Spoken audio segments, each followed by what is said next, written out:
Loué soit Jésus-Christ. Salam Aleikum. Sa paix soit avec vous. Le peuple juif a été le premier peuple de l'histoire de l'humanité à reconnaître et confesser l'existence et l'unicité de Dieu.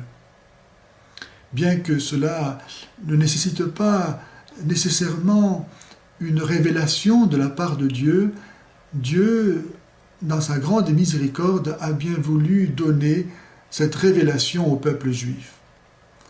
En effet, notre intelligence, depuis le péché originel, est obscurcie et ne parvient que difficilement et non sans erreur à atteindre à quelque vérité.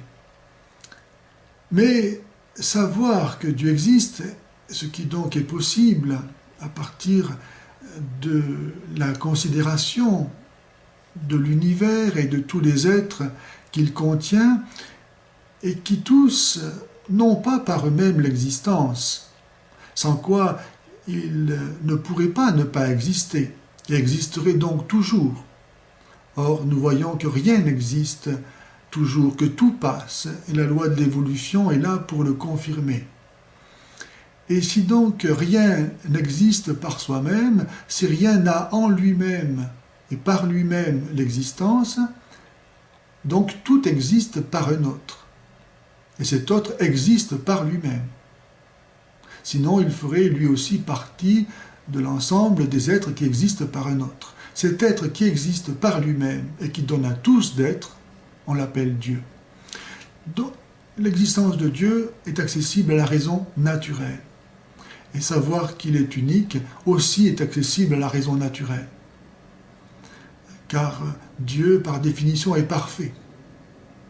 Or, s'il y avait deux dieux, pour qu'on puisse les distinguer l'un de l'autre, il faudrait que chacun ait quelque chose que l'autre n'aurait pas, pour qu'on puisse dire lui c'est lui parce qu'il a ça que l'autre n'a pas, et qui le distingue donc de l'autre. Donc aucun n'aurait tout. Donc aucun ne serait parfait. Donc aucun ne serait Dieu. Donc Dieu est nécessairement unique. Savoir donc que Dieu existe et qu'il est unique est à la portée de l'intelligence humaine. Mais cela ne nous dit pas qui est Dieu.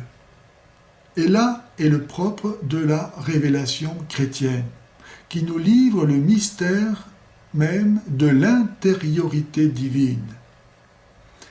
Savoir que Dieu existe est une chose, et le connaître est autre chose. Comme dit saint Jacques dans son épître au chapitre 2 et au verset 19, « Tu crois que Dieu existe? Les démons le croient aussi et ils tremblent. » Sans la connaissance du mystère de l'intériorité divine, chacun, sachant que Dieu existe, peut l'imaginer au gré de sa fantaisie. Et c'est pourquoi ce n'est pas suffisant de savoir que Dieu existe. Il faut encore le connaître. Comment ne pas vouloir le connaître lorsqu'on l'aime? Et comment ne pas l'aimer alors qu'on lui doit tout?